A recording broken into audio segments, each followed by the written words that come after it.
Hello everyone. Welcome to another session on research and academic writing. I am Aparna. I'll be dealing with steps in research writing and parts of a research paper in detail. So to begin with, we'll discuss the main steps in research writing in this part. Let's start. Okay friends, so we'll begin with some frequently asked questions. These are some questions that come to your mind when you start doing a research or when you think of doing a research. Some of you might have these questions in your mind and some of you might have already got answers for these questions. So these are very basic and frequently asked questions. The first question is, what is a research paper? A research paper is a piece of academic writing that analyzes, evaluates, or interprets a single topic with empirical evidence and statistical data.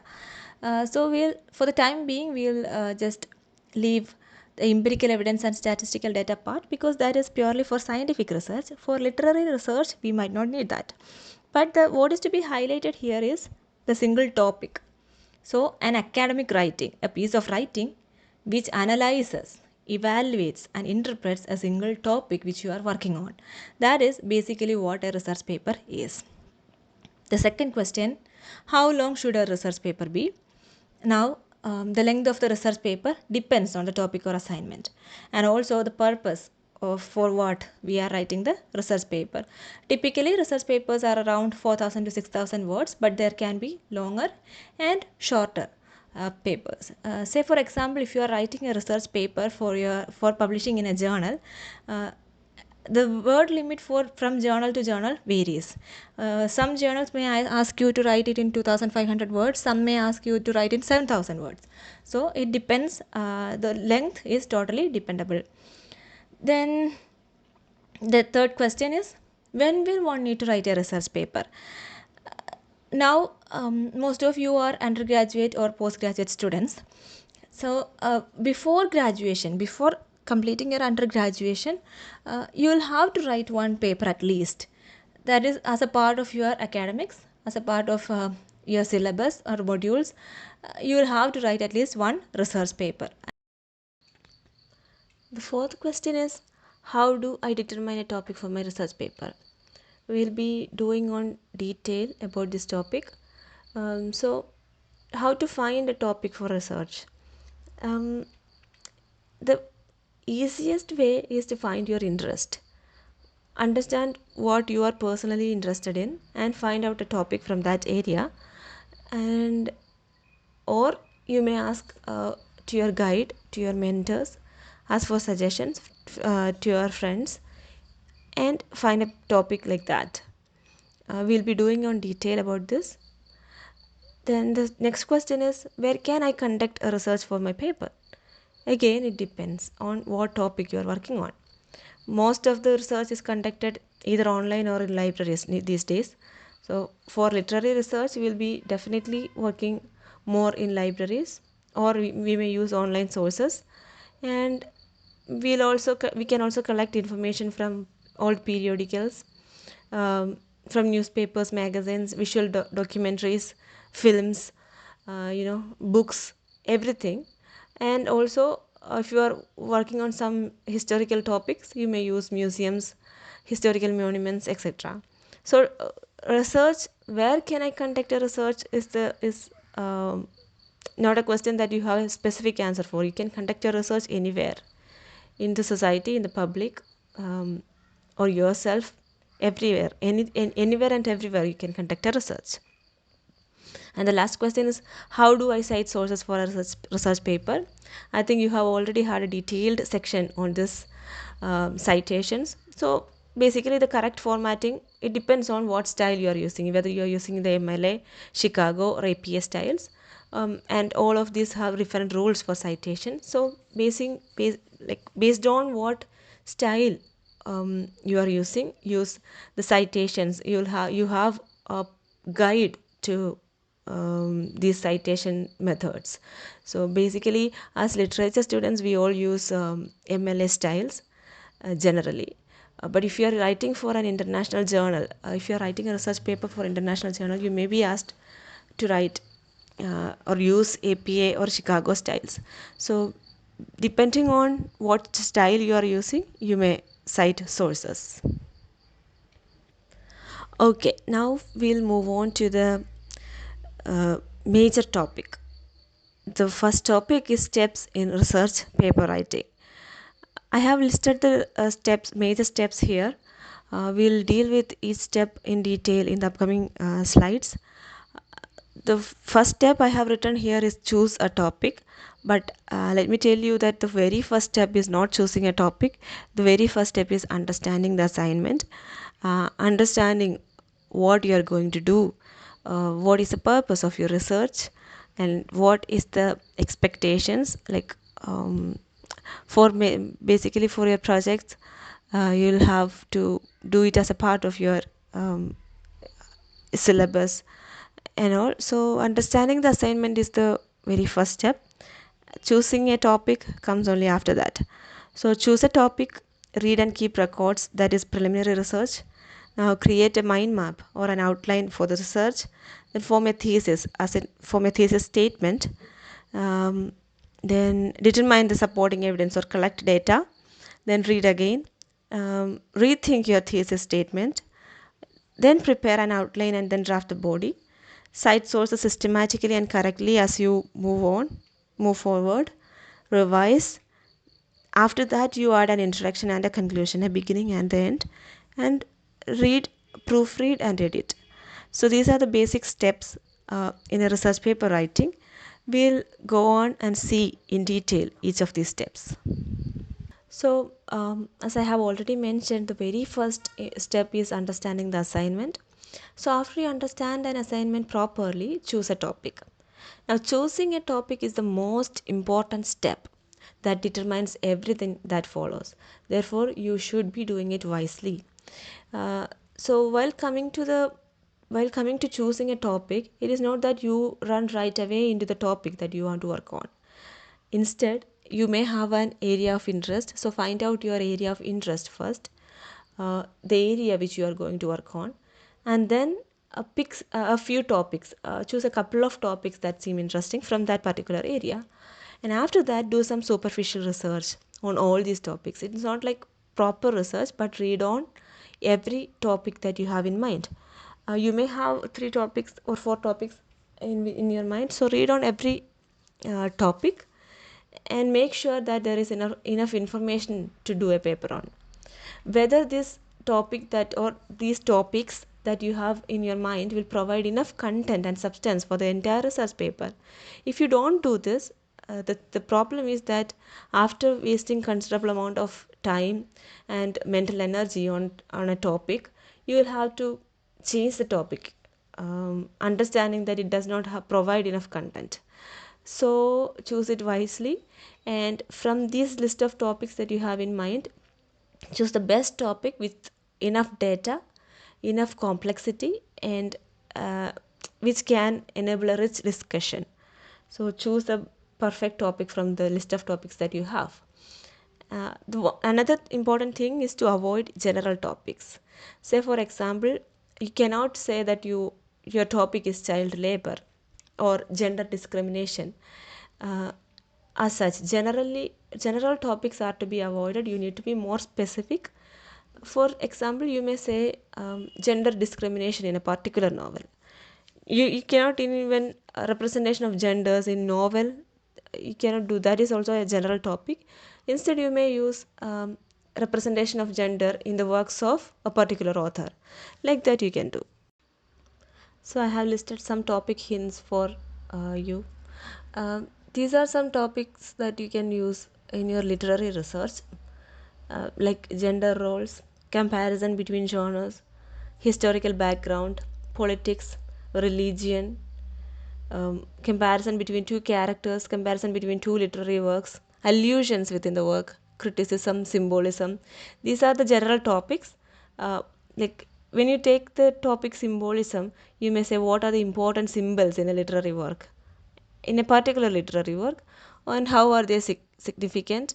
Or say for example, when you choose gender roles, you may say how are the roles of men and women portrayed in a literary work, in a particular literary work, not general. Now, are they distinctly different? Do they have equal rights? What are the gender expectations of the author has? Like that you can work on these topics. These are just some hints of topic that I have listed. After choosing a topic which is perfect for you, the next step is preliminary reading and record keeping. So, preliminary reading is reading general articles on the topic, reading more and more on the topic, understanding the topic better. It is not that after finalizing a topic you start writing the paper as such. No, before that you need to read a lot. You need to understand the topic. You need to understand what other people have already told about the topic, and also general reading general articles on the topic is one important step that you need to be doing, the preliminary reading. And while you do this preliminary reading, the very important thing to be kept in mind is that you need to keep record of everything. Like record keeping is this is something record keeping is something that we all skip. Most of the researchers skip doing this part. Uh, when you read articles, general articles, you when you start doing a research, you will have to read a lot, and it is not that we can keep everything in our mind. So keeping record of what you have read, keeping a record of what information you got from reading, what findings you had, keeping a record of everything will help you in future. To keep a record of all these important details, you may use index cards, you may use notebooks or your mobile phones now, because we record and we keep everything in our mobile phones. So mobile phones are anywhere and everywhere. Just keep in mind that you are noting down the which articles you are referring to, the authors that you are reading, book titles, publication, all the publication information in the correct format. Because as we have already told, citation is one important thing. You need to cite properly. So for citing properly, you'll have to get enough information for citation. So write down the information that we want to use from each identified source, including page numbers. Now use quotation marks on anything that you copy exactly, so that later it will be easy for you to distinguish between exact quotes and paraphrases. So even if it is paraphrased, you need to cite it. Therefore, keep a record of everything that you are referring to. One major advantage of good record keeping is that it keeps you organized. Um, you will have everything from the beginning. You may reorganize it later, and you may always keep a track of sources that you have referred to. So, record keeping is one important and one very uh, good way to start research. So, after the preliminary reading and record keeping, the next step is organizing. That is, you prepare an outline for your research. So, based on this preliminary reading, draw up a working mind map or an outline. Like you include any important, interesting, or provocative points that you have found from the preliminary reading, and mix it up with your own ideas about the topic. After that, you make a mind map. A mind map is less linear and may even include questions to find answers to. Like it's more or less like brainstorming on the topic. After that, you prepare an outline for the research. So the objective of making or drawing a mind map or an outline is to group ideas in logically related groups.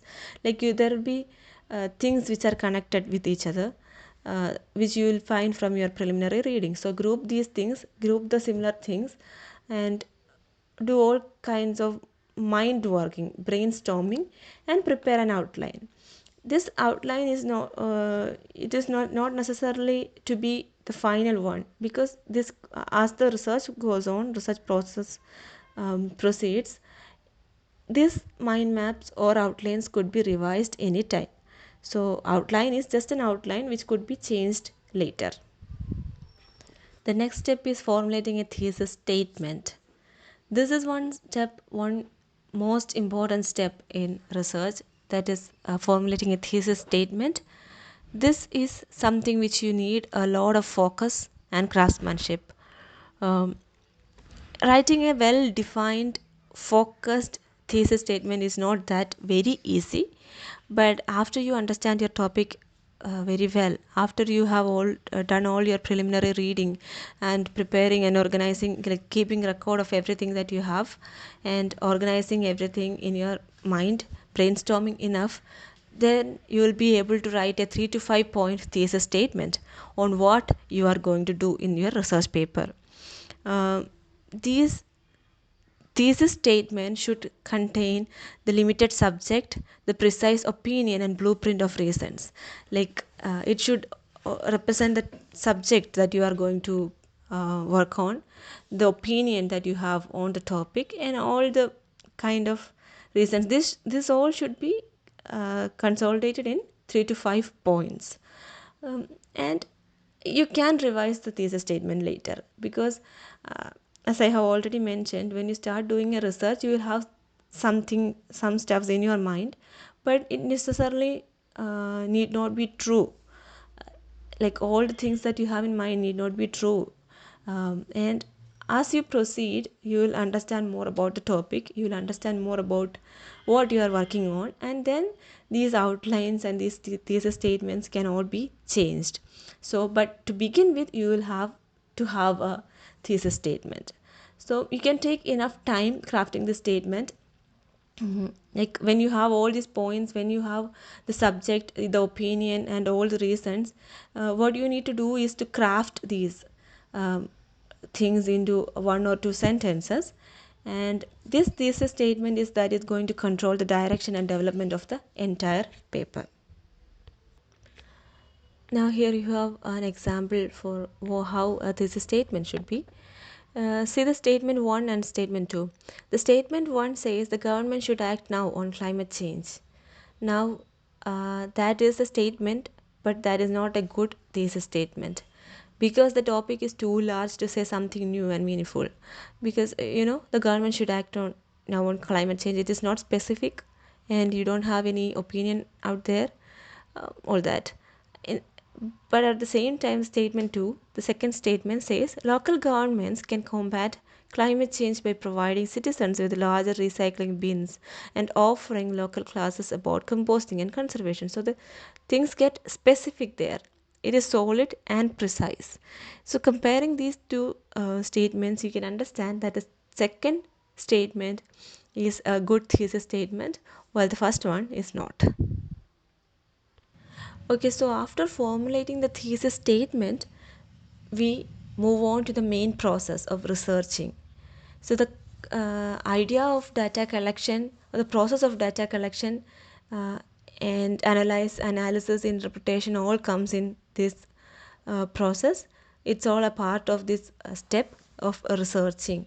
So the first thing is to collect enough data and information for your topic. You have already done a preliminary reading on the topic. Now you are going more deeper into the topic. There are a lot of sources from you can collect your information. Internet, electronic databases, reference books, newspaper articles, journals, archives, a lot of files, documentaries, films, music, from everywhere you can collect your information from. And one thing that you need to be keep in mind is, like, keep a record of everything, keep a record of every information you collect, keep a record of every book you refer, in every people you meet for the purpose of research and all.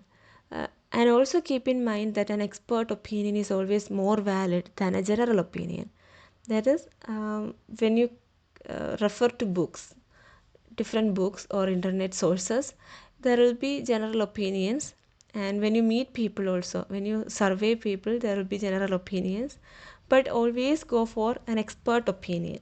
um, go meet people who have already worked on, or contact, keep in touch with people who have already worked on the same topic.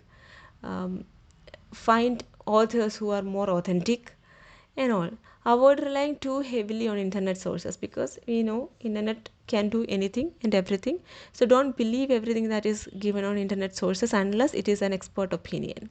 And never copy and paste while doing a research, while you are keeping a record of everything.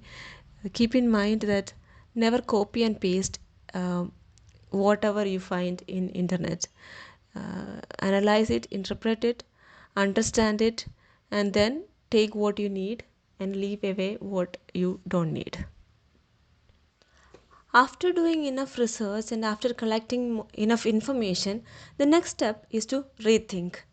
This is the stage when you can expand or revise the already prepared outline and already formulated thesis statement, because now you have more information, you have explanations to different questions which you had in mind when you started doing your research, and you have a lot of examples as well.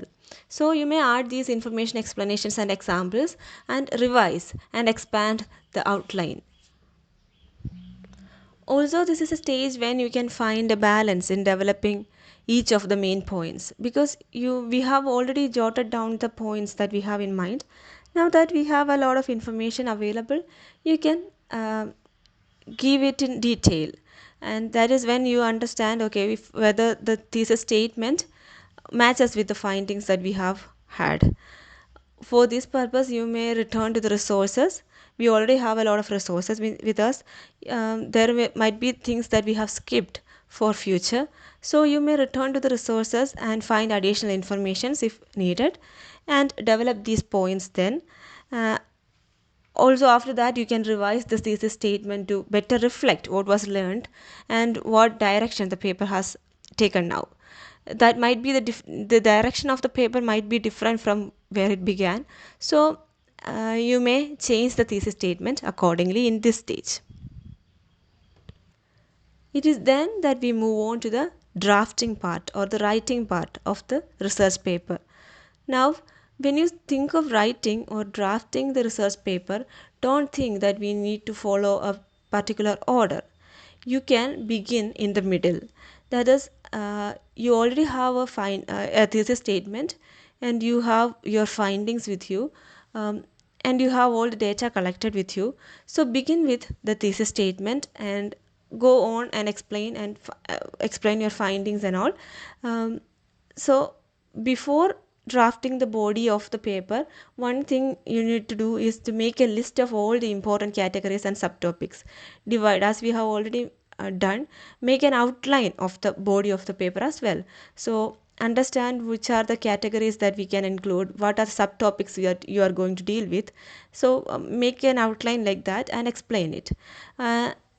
And when you start drafting a paper, you may omit the introduction and the conclusion part in the beginning. We need not necessarily begin with the introduction as such when you draft it. So because mostly the introduction part is to be written in the end. Now this is a totally personal thing to do, because some of you might know what you need to begin with. Some of you might already have a proper introduction in your mind. If you have it, go on, write the introduction in the beginning itself. If not, you may omit the introduction in the beginning stage of drafting. And then you use all the supporting detail and systematically validate the thesis statement. That is the most important part, that you need to validate the thesis statement that you have formulated.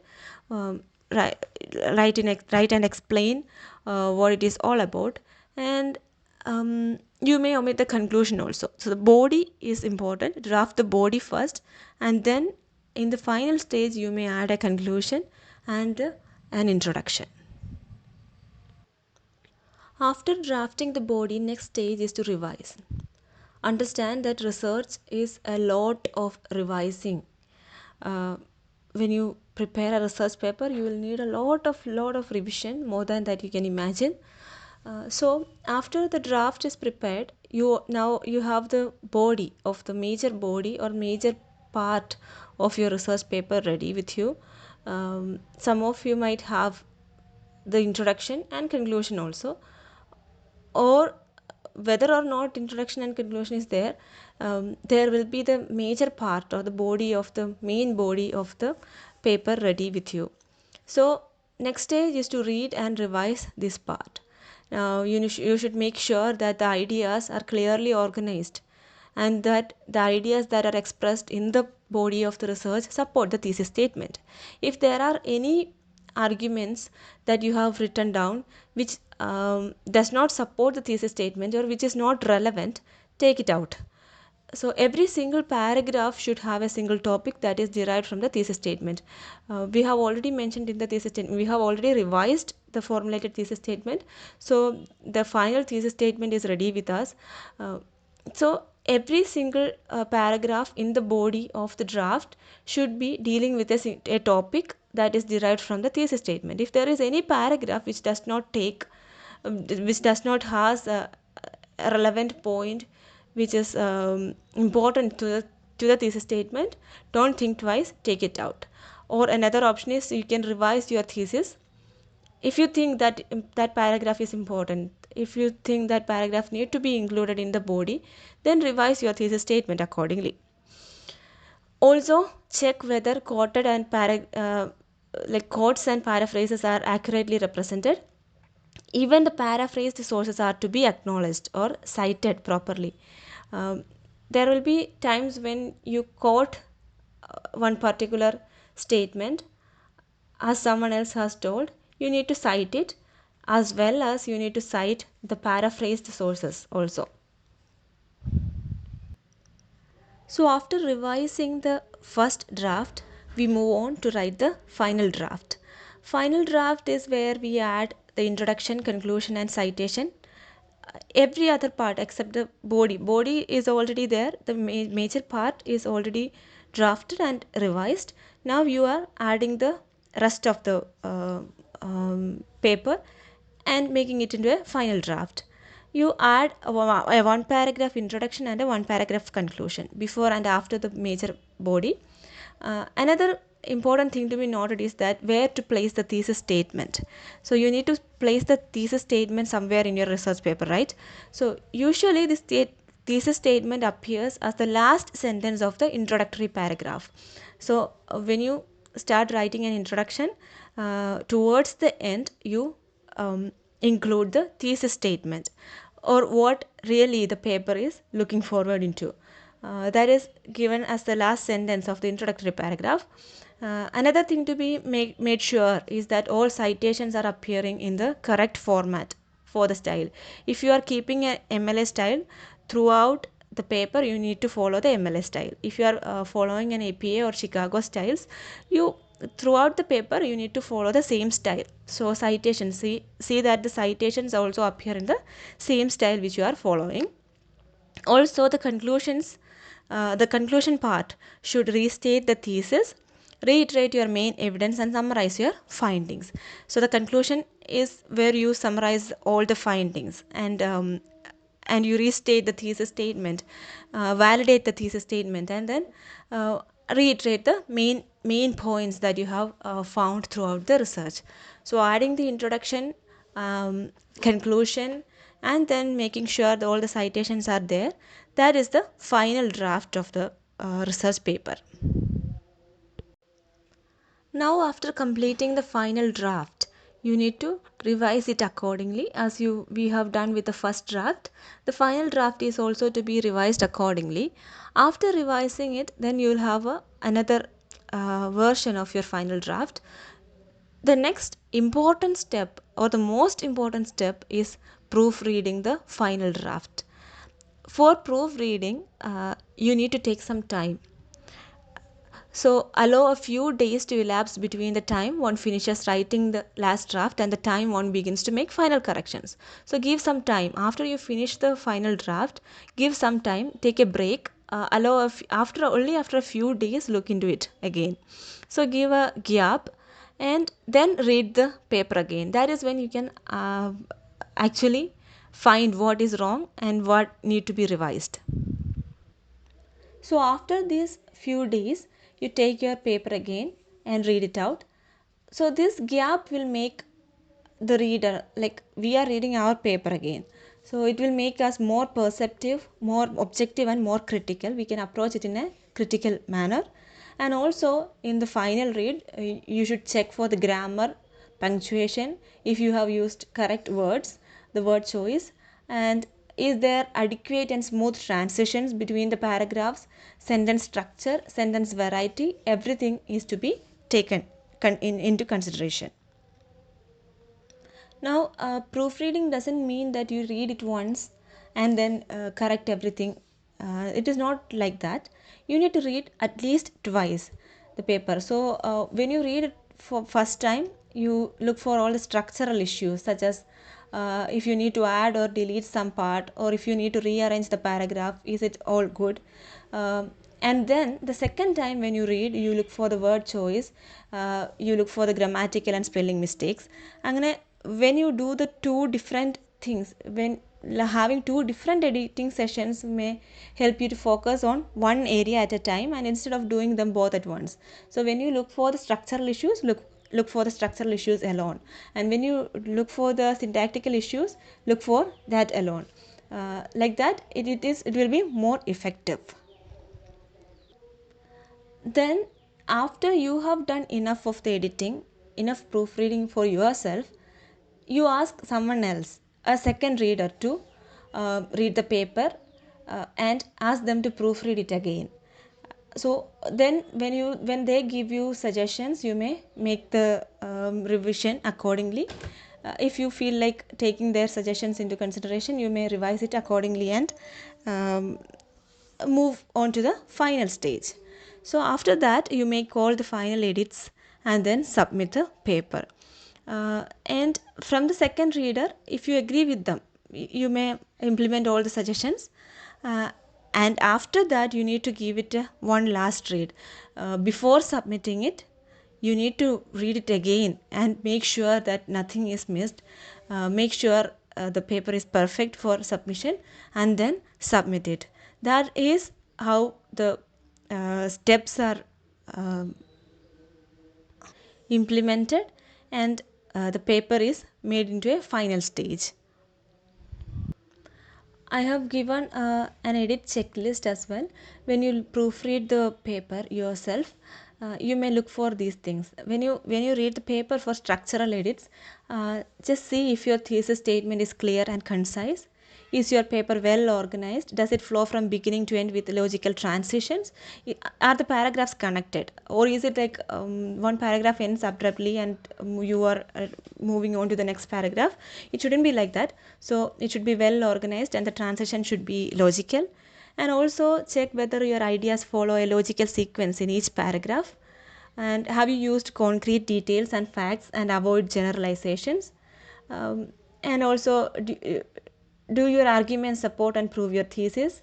Have you avoided repetition? Is there any ideas or any words or any sentences being repeated? And are your sources properly cited? This is very important. Just check whether your sources are properly cited, and see in the bibliography session if you have given the proper citations as well. And also check for accidental plagiarism. There could be accidental plagiarism happening, like when we paraphrase some ideas, we may not cite it properly. So check for accidental plagiarisms. Also, when you go for the word choice, grammar and spelling edit, check whether your language is clear and specific. Do your sentence flow smoothly and clearly? Is there any words or vocabulary that you have used need to be changed? And have you avoided filler words and phrases? Like, there might be some words unnecessarily added which might not be needed. So remove all that things and check for proper grammar, spelling, punctuation. Punctuation is something we always skip, but make sure that your paper is properly punctuated. So that's it for now. We'll talk about the parts of a research paper in the next session. Thank you.